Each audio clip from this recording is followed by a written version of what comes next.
अलैकुम दोस्तों, बिला उज़्र रोज़ा को छोड़ना ये बहुत बड़ा गुनाह है। हदीस में आता है, जिसने बिला उज़्र रोज़ा छोड़ा, अगर पूरी ज़िंदगी भी वो रोज़ा रखेगा तो एक रोज़े के सवाब के बराबर नहीं हासिल कर पाएगा। और जिसने रोज़ा रख कर के तोड़ दिया है, जिसे कफ़ारा कहते हैं, जानबूझ कर के तोड़ दिया है, उसके लिए बिला नागा रमज़ान के बाद 60 रोज़े रखना पड़ेगा। चलिए आज हम इसकी पूरी हकीकत को समझते हैं। आज हम इन चीज़ों का ज़िक्र करेंगे जिनसे रोज़ा टूट जाता है, लेकिन सिर्फ़ क़ज़ा लाज़िम आती है, कफ़ारा नहीं।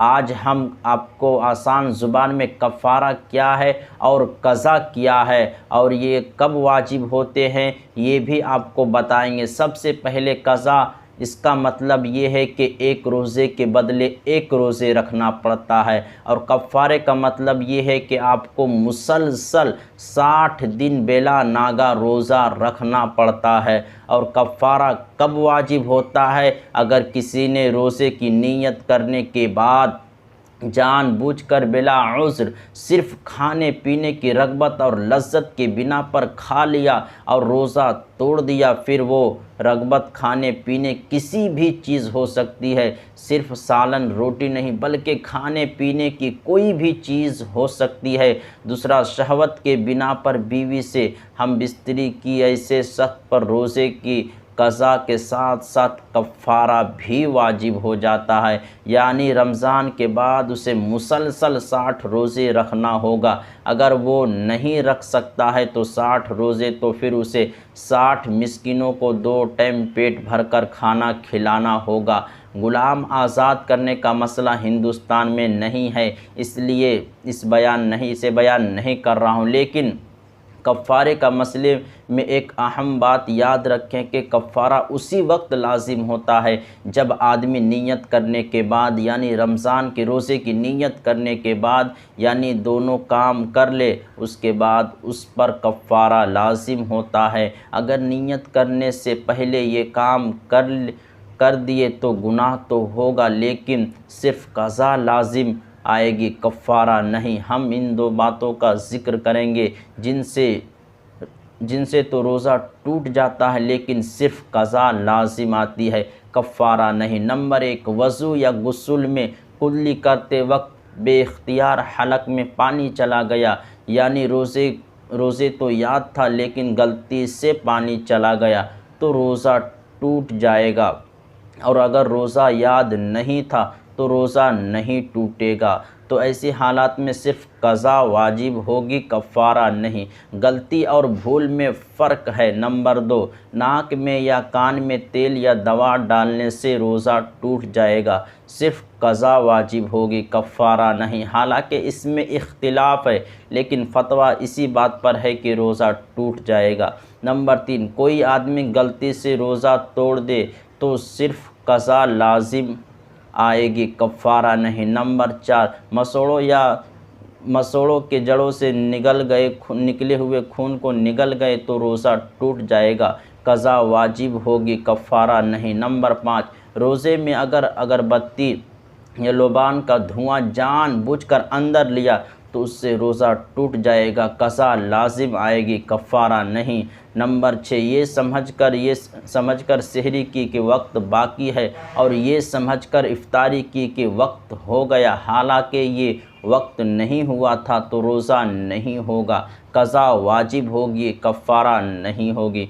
नंबर 7, किसी ने रोज़े की हालत में अपने हाथ से मुश्तज़नी करने से मनी निकाल दी, हालांकि ये बड़ा गुनाह है, रोज़ा टूट जाएगा, लेकिन सिर्फ़ क़ज़ा वाजिब होगी, कफ़ारा नहीं। नंबर 8, बीवी को छूने से, बोसा करने से या प्यार करने से अगर मनी निकल जाए तो रोज़ा टूट जाएगा, क़ज़ा वाजिब होगी, कफ़ारा नहीं। नंबर 9, किसी ने नींद की हालत में एहतलाम हो गया और ये समझा कि रोज़ा टूट जाएगा और खाना पीना शुरू कर दिया तो रोज़ा टूट जाएगा, क़ज़ा वाजिब होगी, कफ़ारा नहीं। नंबर 10, रोज़े की हालात में सख्त बीमार हो गया और रोज़ा तोड़ने की नौबत आ गई और रोज़ा तोड़ दिया तो रोज़ा टूट जाएगा और क़ज़ा वाजिब होगी, कफ़ारा नहीं। नंबर 10, रोज़े की हालत में सख्त बीमार हो गया, रोज़ा तोड़ने की नौबत आ गई और रोज़ा तोड़ भी दिया तो रोज़ा टूट जाएगा, सिर्फ क़ज़ा वाजिब होगी, कफ़ारा नहीं। नंबर 11, अगर शौहर बीवी के साथ ज़बरदस्ती हम बिस्तरी करें तो शौहर पर कफ़ारा और क़ज़ा दोनों लाजिम आएगा, लेकिन बीवी के ऊपर सिर्फ क़ज़ा लाजिम आएगी, कफ़ारा नहीं। हम कुछ ऐसे बातों को यहाँ तज़किरा करेंगे जिससे रोज़ा टूटता तो नहीं है, मकरूह हो जाता है, जिनसे रोज़े तो नहीं टूटता लेकिन रोज़े के सवाब और उसकी नूरानियत को कम कर देता है। जैसे रोज़े की हालात में थुफ्त करने या रोज़े में बीवी से ऐसे दिल लगी करना जिससे बात आगे बढ़ जाए, और रोज़े में बहुत ज़्यादा थका देने वाले काम करना, रोज़े की हालात में गुनाह करना, कुल्ली करना और नाक में पानी चढ़ाने में मुबालगा करना, यानी बहुत ज़्यादा पानी अंदर लेना, बिला उज़्र किसी चीज़ को चखना, मुंह में थूक जमा करके निगल जाना, ये चीज़ें ऐसी है जिनसे रोज़ा मकरूह हो जाता है, जिससे रोज़े के सवाब में कमी आ जाती है, और सवाब में कमी यानी उसकी नूरानियत में भी कमी आ जाती है। अब हम ऐसे चीज़ों के बारे में बात करेंगे जिनसे रोज़ा तो नहीं टूटता है, भूलकर खा पी लेने से, तेल लगाने से, सुरमा लगाने से, खुशबू लगाने से, खुशबू सूंघ लेने से, नापाकी की हालत रहने से, रोज़े की हालत में रोज़े के फूल सूंघने से, नाक में पानी चले जाने की वजह से, नाक में पानी चले जाने, कान में पानी चले जाने की वजह से, आँख में दवा डालने की वजह से, कुल्ली करने की वजह से, थूकने के बाद जो मुंह में तरी रह जाती है उसको निगल जाने से, नाक सुड़कने से, रोल निकलने से, और डालकर मुंह में जो पानी आ जाता है उसे निगल जाने से, अपने आप को यानी कै आने से, उल्टी हो जाने से, रोज़े की हालत में सर और पैर की मालिश करने से, नाखून काटने से, सर के बाल काटने से,